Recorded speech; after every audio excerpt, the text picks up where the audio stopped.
Hello, good evening to anyone that's watching live and in the UK. Welcome to the Mind Warrior podcast with me, Lisa Cressy, mindset coach and hypnotherapist, as it says along there. And I'm really excited about this one. I'm really excited about speaking to you all because I have got such a loud inner critic. And if you're listening to me now, maybe you are the same. So I wanted to share with you ways to ultimately help you feel better and make changes in your life, because that's absolutely what we want to do. And instead of getting in our own way and feeling like you can't get to where you want to get to, we can often kind of tell ourselves that we're not good enough, that we can't do things. And so I wanted to share all the things that made a difference to me in my life, so I can help one or two other people. But also, this is my most popular package with clients as well. So it makes big differences to their lives, and that's all we want. So I wanted to cover Taming Your Inner Critic as one of my podcasts, as it's something that's really impacted my mental and physical well-being. So I've spent a lot of my life actually telling myself that I'm not good enough, not smart enough, not slim enough, not fit enough. I should be more like this. I should have done this by now. And actually, it's really exhausting. It drains your energy, makes you feel like you're not good enough. And we tend to just kind of get in our own way and not go for things. And actually, do you know what? I wouldn't speak to a friend in the same way that I speak to myself. So how come that we do this? Why do we do this? And a lot of us do it. A lot of us do it. We have this programming in our mind. So if you think about your mind like a computer, and what we tell ourselves, our thoughts and our inner beliefs, our inner narrative, that's the programming that then just plays out to create our lives. So, you see people, you think they have it all together. They don't. We all go through experiences. We go through events. We go through negative and positive things that happen to us. And actually, it shapes how we think, how we feel, how we act. And then this develops that programming in our mind, it builds those neural pathways. And our subconscious mind doesn't like change. So it just defaults to those automatic responses. And because we can only sort of let in a certain amount of information into our conscious mind, everything goes into that subconscious that's unlimited. But that subconscious mind doesn't like change and kind of defaults to what it knows. So we set up all these automatic responses, beliefs. We generalize new information, we distort it to fit in with our perception of the world, because ultimately what we want things to make sense, because that makes us feel safe. So this is what we do. We build up these programmings, and that's why we can have this inner critic. If we have this belief that we're not good at something or that we don't deserve something, then that continues to play out until we change something. Now, there is hope. So we can change all of these automatic responses in our minds. We have this neural flexibility, but you have to do something different to make that change. So you have to make change to make change. So that's what we're going to be going through today. I've already seen that there's a couple of comments, so text. So hi, Sarah. And anyone else that wants to text, if you're watching live on the YouTube channel, you can send a message. If you're watching on Facebook, you can send a message. So that's great. So we can do that as we go along. But today, what we'll be going through is how you can change that self-talk. So through awareness of what you're telling yourself. And then I'll be going through, things that have worked for me on how we can change what we're telling ourselves and then how we're saying it to make that difference. Because what we all want, I'm sure, is to feel better, but actually to change our lives through action. So you could just listen to me sort of blathering on for a bit, but actually it'd be more useful to have a few tools and techniques that you can then take into your daily lives to start making some change. And we'll be trying out some neurolinguistic programming techniques as well. So there'll be stuff that I'll be saying to you that's really helped me. And then we'll also be putting it into practice.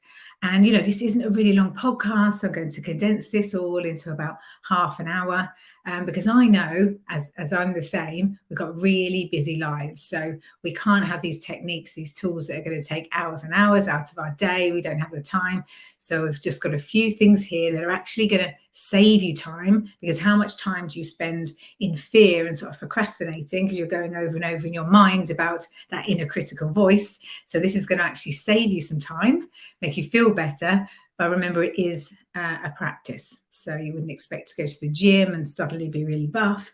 This is a few tools and techniques that if you incorporate them into your day, you can start to change that inner narrative and start to change your life. What I want out of this, this is why I do what I do, is I want other people to feel empowered. I think it always helps to know that other people are thinking the same as you, that you're not alone, that you don't feel so isolated. And then for people to think, yeah, I can start using those tools and techniques to try and change my life. And this has literally changed mine. I had to change my beliefs about myself, had to change that programming. And when I did, everything changed for me. And that's not to say that it isn't a constant practice. It isn't to say you suddenly get rid of that critical inner voice, that tells you that you're not good at things. It isn't, but it is a way of quietening her down, so just building that inner coach, starting to feel good, and then sort of quietening down that inner critic. So, what I've changed to is I've set up a new business. I'm doing this podcast now. Would I have done that before if I wasn't able to, quiet that inner critic? Probably not. I still feel really uncomfortable doing loads of stuff that I do, but I can do it now. And I always feel like big things always come out of where you felt uncomfortable. That's where the growth is. And having that belief that you can do something, you can do anything you put your mind to. I'm not perfect at this. It's an absolute practice, but you can start to make changes. I just pick up on a comment now. Do you think it's more helpful to have a short daily practice rather than a longer one? Do you know what? I think it works, whatever works for you. So some people like to dedicate, I'm going to have an hour of meditation. I'm going to do something else. For me personally, what works for me is little snippets. So kind of like 2 minutes here, 3 minutes here, because it's really busy. And then I like to see that sort of change, and it encourages me to do more. But it's whatever works for you. We are all different. So how this stuff works. So if you want to have a view of what your future will look like, look at what you're thinking today. So what are your beliefs? Because they will shape your future. We are the creators of our world. So let me just run that through as an example. If I'm telling myself I am no good at presentations, I will think negatively about those presentations. I will get nervous about having presentations, and I will avoid them. So you've created that world. That thought creates a feeling, creates that behavior, creates that action. So I create my world. If I was in a different place, different headspace, and I absolutely love presentations and wanted to go around and speak to everybody, I'd create more visibility for myself. I'd be sharing knowledge, I'd be putting myself in opportunities and situations that I wouldn't do if I thought differently. And another example could be having social anxiety. You might be thinking, have that inner belief that you've got nothing interesting to say. People don't want to spend time with me. I'm not good enough. And you can feel that kind of like shame or guilt or embarrassment, whatever you feel. And I know a lot of people avoid speaking up in meetings. I know I was exactly the same with gatherings, with people. And maybe you start to retreat, you start to think, I don't want to be in that social place in the office. I don't want to spend that time with those friends because, of what I think they might think of me. And that will end up impacting your life. You'll sort of kind of shrink away. You maybe your friend circle will change. So the point is that original thought, that sort of inner critical thought that's telling you the negative about something that influences your actions. So you can absolutely change this. And one of the things to think about in how powerful our inner narrative is, why it's such an impact of how we talk to ourselves, has such an impact on our lives, is because our subconscious mind, that part of us that is responsible for all of those habitual behaviors, it's responsible for breathing, talking, walking, all the stuff we don't think about. 95% of what we do, the subconscious mind is responsible for. It's always got a positive intention. It's always trying to protect you. So that inner critical voice is there for a reason, but it's always trying to make things come true. And it's like a blueprint for your life, but also it doesn't know the difference between truth or fiction. So be careful what you're telling it. If you are telling yourself you're no good at something, not just once or twice, because that's not going to make a huge difference, but if someone else is telling you you're not good enough, time and time again, and you take that on, and then you are telling yourself you're not good enough at something, you believe it is true. And it sounds really simple, but it is, so what you actually need to do is tell yourself the stuff you want to hear. So if you think about your future self, your ideal self, the self that you want to be, what would that future self need to believe is true to be there? And that's what you need to tell yourself. You need to think of yourself as already there, thinking about how your ideal person would, your ideal self would think, would behave, see yourself doing all these things that your ideal self would do. And here's how you can transition to that ideal self. So first of all, it's through awareness, and then we'll go through how you can change your default and automatic thinking. So first of all, awareness. It's so important. So can you spend the next week or so just starting to become aware of your inner critical voice? The one that tells you sort of negative stuff, that you can't do stuff, the one that sort of gets in your way. We need to know who you're dealing with. So start to spend the next week kind of just thinking about, what are they saying? What's what is that critical narrative telling me? Is your inner critic really judgy? Are they a victim? Are they someone that's like, this always happens to me, so why even bother? Is it more of a self-protection, kind of like, I don't want you to fail, so you best not do it, or you're not old enough, you're not young enough? Or is it a kind of action-orientated inner critic? I have one of these that's very much, you must be doing stuff all the time to add value. You're not good enough just being you. So, listen to that critic and start to become really aware of them. What stories do they tell you? Because actually it is just a story. And that's where we need to get to. Your thoughts are just that. They are just thoughts. They're just a perception. So, our perception can change all the time. My perception of something is completely different to yours.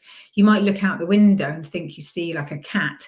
And when you look again, it's a black bin liner, but that's perception. You believe what you see. So thoughts are the same. It's your perception. It's your thought. There's no truth in it whatsoever. Our thoughts are just stuff we make up in our head.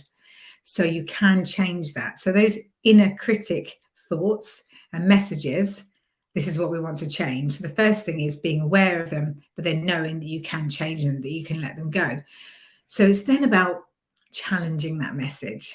So that inner critic that says, oh, you're no good at those reports at work. Challenge it. What evidence is there that this is true? You may have had a comment back from someone, but actually there's probably 4 people that have said you're doing a really good job. So, what challenge it? What evidence is there? And what evidence is there for the contrary? You think you're no good at something. Who says?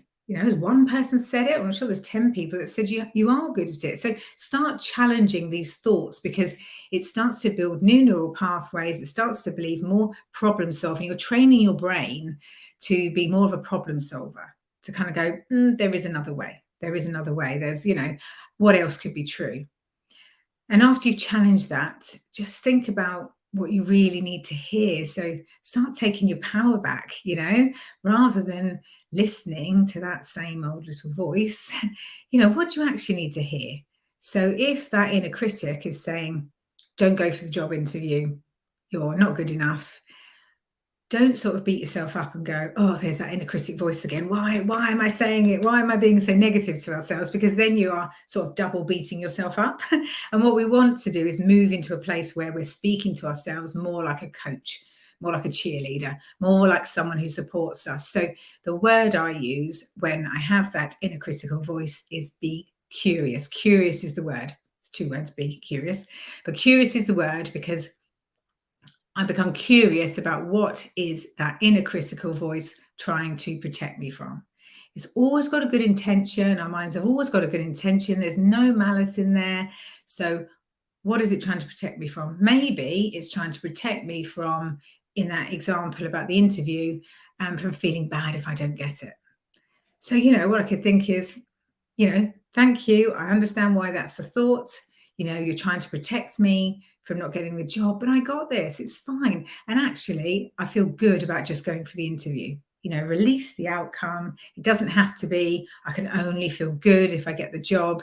This is more about, we'll release the outcome. I'm just going to feel really good about going for the job interview. So listen to that critical voice, understand what they're trying to protect you from, and then think something else, change the story. I love that. It's just a story on the message. Exactly. Just change your story. And a way to really take your power back, because this is about not being ruled by your inner critic. That is just a thought. You rule your life. You have control. I have control in this. So a way to take that power back is to name that critic. So name it to tame it. So think about when you first heard this type of voice, this voice that said, don't set your sights too high, or no, you need to get a proper job, or no, this is not for people like us. Whatever that messaging is, that you're not good enough or anything else, try to think, when did you first hear that voice? Was it a well-meaning parent? Was it an old friend? Was it a teacher? And then you can name it. So next time you hear yourself going, oh no, you can't go for those kind of jobs, you can name it and go, oh, that's the parent voice, or oh, that's Bob. So sorry for anyone who's called Bob, that's what just popped into my head. So you can say, Bob, I'm good for now, I can handle it, and you need to just shush. Listening, I'm choosing to create a new story now. Just by naming it, by that awareness, you strip it of all of its power. You just say, it is a thought, it's a thought, that's it, and I'm choosing to not listen to it. So challenge it, understand why it's protecting you, name it, and then choose to think differently. Choose to change your story. You learn things, you move on, we grow up, we build all of these strengths. We're moving on. We don't need to listen to that same old story all the time. And what do you really need to hear? And tell yourself that. Do you know what? Go for it. Go for the job interview. That's actually what I want to hear. So tell yourself that. So how can we start changing that inner critical voice? How can we start changing what we are telling ourselves? So we know what we're telling ourselves. Now, how do we change that? Well, really simple. We actually change what we are saying to ourselves. Language is really, really important. How we speak to ourselves. And just notice it. Just notice the words that you use for yourself. I can, I'll hear myself saying, or hear other people say, I'm really struggling with that, or oh, I'm no good at that. Oh, I'm so stupid. You're telling yourself this story. So it's okay once or twice, but if it's something you repeat all the time, that's what we need to change. Remember, your subconscious doesn't know the difference between truth or fiction. So if your message, your inner narrative that you were telling yourself is, I'm not good enough, tell yourself that you are. What can you do in the morning, in the middle of the day, and at night to tell yourself? Is it post-it notes? Is it putting something positive into your passwords? So you've got to type it every day. Is it about a reminder on your phone? Is it, something posted up on your bathroom mirror? What can you tell yourself repeatedly through the day that is going to be the thing that your future best self wants to hear? So if it's, you tell yourself that you're not good enough, start the day by I am good enough. I am good enough as I am. I don't need to overwork to show my value. I'm choosing to prioritize myself. I do my best every day, and my best is good enough. If you're telling yourself, I'm not smart enough, I can't speak to this person, I'm not as good as them, stop with that language and think, I have strengths and gifts that nobody else has. I am smart. I am caring, I'm kind to myself and to others. So, what does your ideal future self need to believe to create your ideal future? And that's what you tell yourself. So, keep telling yourself that, and then it starts to become a habit. And that inner critic starts to be tamed, starts to get quieter and quieter. And that inner coach, because you're saying nice things to yourself, you're accepting yourself as you are, you're being more self compassionate, that inner coach starts to get louder and louder. And isn't that what we want? But it's not just what you say to yourself, it's actually the way that you say it as well. So say these things, but it's the way that you say it. And we're going to pull this all into an exercise in a moment. So how we say it makes a big difference. And what I mean by that is the tone of voice that we use, and also whether there's a downward or an upward inflection at the end. So let me explain that. So when we say things in a nice soft voice, I've gone into my hypno voice now. So this is why hypnotherapy works so well, because I go into a gentler voice. But when we say things gently to ourselves and not in a spiky way like this, your subconscious responds to that softer voice. So if we can say things to ourselves like you would do when you're being very caring to someone. So it's like, you're doing your best. Your best is good enough, rather than like, you are doing your best. That's very, very spiky. It's almost like you're having a go at yourself. So saying things in a soft voice. And also, if you want to believe it, because the more that you believe it, the more you believe it, you'll achieve it. The more that you believe it, the bigger impact it makes. So if you say to yourself something with a questioning tone, with an upwards inflection at the end, I am smart, that sounds like you're questioning yourself.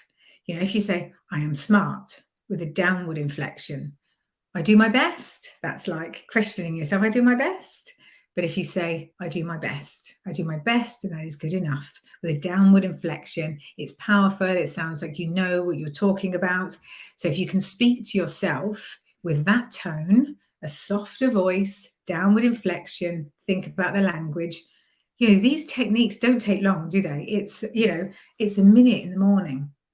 It's some reminder in the day, and it's a minute at bedtime. It's not taking long. And actually, how much time would that save compared to just constantly kind of like berating yourself and bringing yourself down? So we're going to do a bit of a technique now to bring that all in. And then I've got another couple of techniques afterwards to quickly go through. So this is a technique where, because of how our mind works, so we're very visual, it's much better to close your eyes. So what I'm going to ask you to do is close your eyes in a moment. And then I'm going to ask you to think about an event or a time that kind of where you really had that loud inner critic. So maybe it was something that happened at work or in your personal life where you kind of came away from it and you were like, oh, there it goes. There's the story, criticizing yourself. Should have done this. Oh, why did I say that? Why didn't I do this? Try and think of something over the last week, over the last month, that really kind of got those feelings going, of feeling quite stressed and that inner critical voice going. So if you can think about that time, close your eyes now. Think about that time, bring that back into your mind. And as you're thinking about that time, notice what you've been telling yourself. So notice what you've been telling yourself about the situation, what you should have done, what you shouldn't have done. Notice the tone of voice in your head that's telling you that story. Notice how that voice sounds. And now what I want you to do, those words, that message, what you've been telling yourself, I want you to imagine it floating out of your head. So just imagine those words floating out of your head and into the corner of the room, somewhere further away from you, quite a few meters away. Just hear them in the distance, telling you the same old story. And maybe just notice how that feels, noticing they're just thoughts. And actually, does it feel any different that they're in the corner of the room away from you? Just thoughts, no reality or fact in them. So hear those negative thoughts, that old story from maybe 10 meters away now, and then just push them out of the house, down the street, into the distance. Just let them disappear. Those words, that story's gone. But now you're free to tell yourself a new story. There's space in your mind, which is a lovely feeling. So now think about what else could be true. A positive statement, maybe. And then float those words back into your mind and just keep playing those on a loop.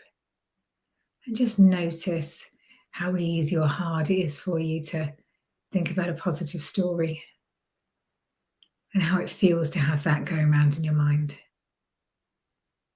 And then whenever you're ready, you can open up your eyes. Now, you may have found that hard. You may have done that exercise before. You may have found it easy. It does get easier with repetition, with all of these things. But the key things from this is you're not your thoughts. And this is a kind of a real tangible way of going, I'm getting rid of those thoughts and I'm choosing now to think differently. I'm choosing to bring something else in.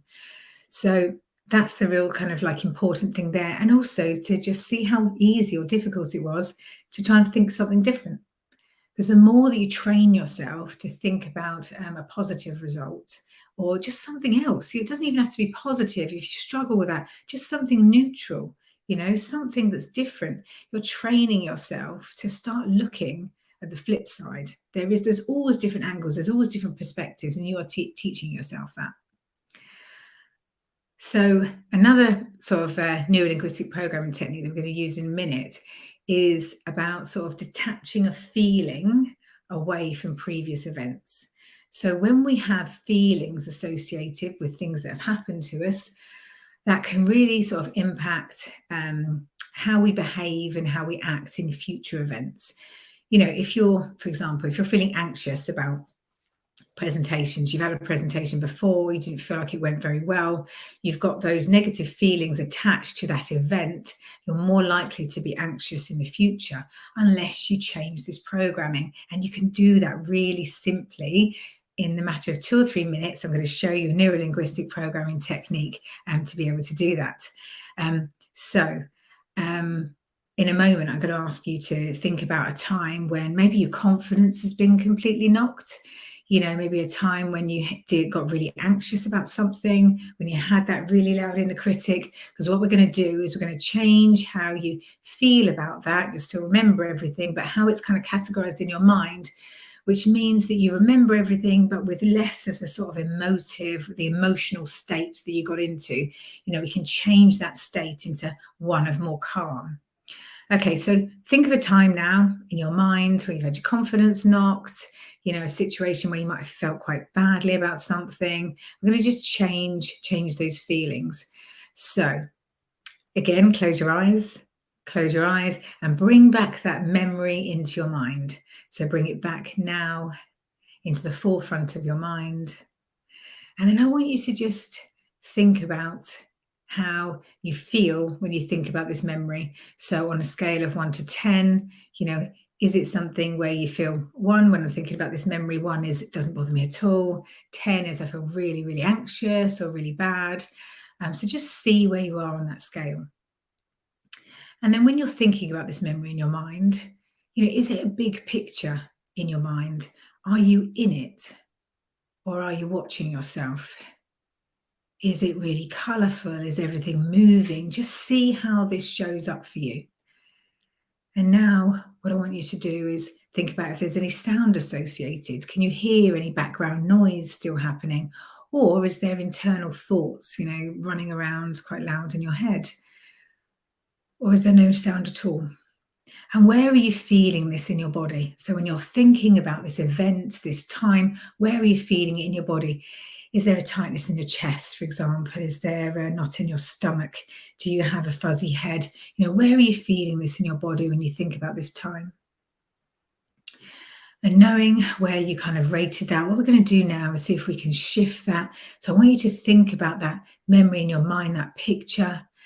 And I want you to think about draining all the colour out of it. So think about draining all the colour out.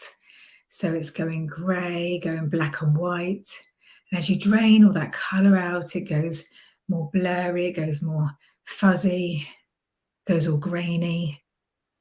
And think about moving, all the movement that's in it, just think about that coming to a still.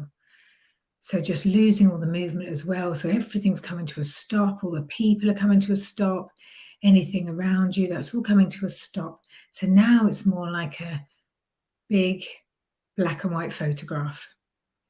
And I want you to take a mental step out of it. If you felt like you were in there, take a mental step out of it, backwards. Put a frame around this picture, put a board around, and now we're going to make this black and white grainy picture even smaller. So think about folding it in half and folding it in half again. Just think about it folding in half, or just squishing it smaller. Whatever works for you is always right. Make it smaller, smaller, smaller. So that now it's just so small, it fits on the tip of your fingertip. And then just think about just blowing that away. So that tiny insignificant picture, it's just blowing away in the distance. So it's just a speck on the horizon, teeny tiny, really far away. And we're going to turn down any of that sound associated. So if there was any background noise or internal sound, we're going to turn that down from a 10, 9, 8, 7, 6, 5, 4, 3, 2, and 1. Nice and quiet. And then just think about that feeling that you've got in your body. And we're going to change it. We're going to reverse it. So whatever you're feeling, start to think about the opposite. If there's a heavy feeling in your chest, think about it getting lighter and expanding. If there's a knot in your stomach, just think about that loosening, going lighter. If there's a heavy feeling, think about that getting lighter, maybe like a balloon sort of going up through your body. Just if there's any movement, bring that to a still. If there's any spiky feeling, just think about that all going smooth.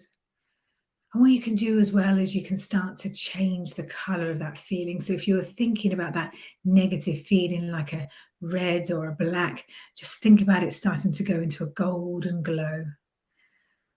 If you're thinking about any other colors, just think about a different color going in, maybe a color that you think of as healing, as restorative.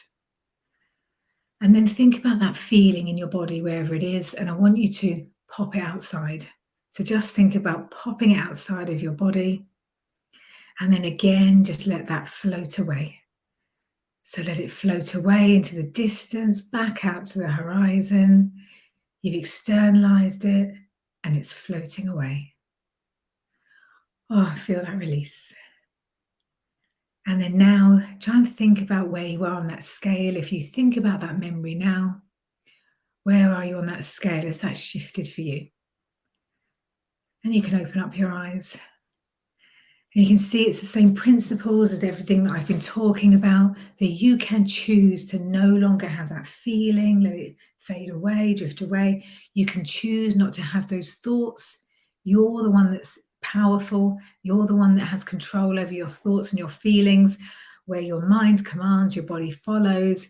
You know what it's like if you start to go into a meeting and people start to come around and you've got to introduce yourself and you feel your heart going and your stomach going. You did that to yourself and you can reverse it. So, if you feel that again, just start to think of everything going slow and pop that feeling out and externalize it. It's really powerful. And, the more that you practice this, you don't have to do everything as we've just gone through, but the principles, the more about the sort of letting things go, the more it becomes the default. And, the last thing I wanted to mention was about visualization and how important visualization is. We fire off the same, similar amount of neurons when we actually think about something as to when we actually do it. So remember, subconscious doesn't know the difference between truth or fiction. So if you are catastrophizing, if you are thinking the worst outcome, that's where you're setting yourself up to believe. And that has an impact on your thoughts, on your feelings, on your actions. So visualize, good memories from before, dream about the future self and all the good things that will happen. If you've got something coming up where normally you're a little bit worried, just start to visualize it going really, really well. And if you can't think of the positive, just think of the ridiculous, think about something funny, think about people turning into cartoon characters, or just visualize things that are not going to make you anxious, visualize the positive. And to truly believe in that self-talk that we talked about before, the kind of all of those positive affirmations about yourself, you need to link in a feeling to really believe it. So you know how to be happy, you know how to be confident, you know how to feel good, you know how to feel calm. We've all felt those things. So think about memories that put you into that place. And then do those affirmations. Think about yourself, I can do this. Think about the future ideal self. Put yourself into a good feeling and then say it, because that is really, really powerful. And this is a practice. I said a few techniques today. The awareness piece, the self-talk, how we talk to ourselves, the kind of releasing the feelings, releasing the thoughts. Take one or two things that works for you, that you think, I might be able to try that, and do that. Don't get overwhelmed or have to put in place all these 7 practices or whatever. Just take a couple, do a couple of things. You can always play this back and then go, I'll try something else next time. Do something every day that progresses you that little bit towards your ideal self. Push yourself out of your comfort zone and feel good that you've pushed yourself out of your comfort zone. Maybe maybe the meeting didn't go as you wanted to. Maybe that social gathering didn't happen exactly the way you wanted to, but feel good that you did something to push yourself out of your comfort zone, and just practice these things, because they become more and more the default the more that you practice. And if this worked for you, if these kind of techniques are like, yes, this is the kind of thing I need these things to be told so that I can then improve myself, then I've also created an online course which has got even more tools and techniques in to quieten that inner critic and build your inner confidence. Quieten that, build the coach, getting out of your own way. It's got tools, techniques, and also hypnotherapy recordings as well. I've put that all in there, and I've actually been beta testing that, really running that with quite a few people. I've got some really good feedback over the last couple of months, and I'm going to be launching that in the next week or two. So just look out on the Facebook page. So if that would help, then look out for that. And also, reach out to me. I'm always looking for new content for the podcast as well, and also new courses. So if there's something else you're like, tools and techniques about this, or this would really help, let me know. And I'm always releasing free content on my YouTube channel as well, Mind Warrior Coaching and Hypnotherapy.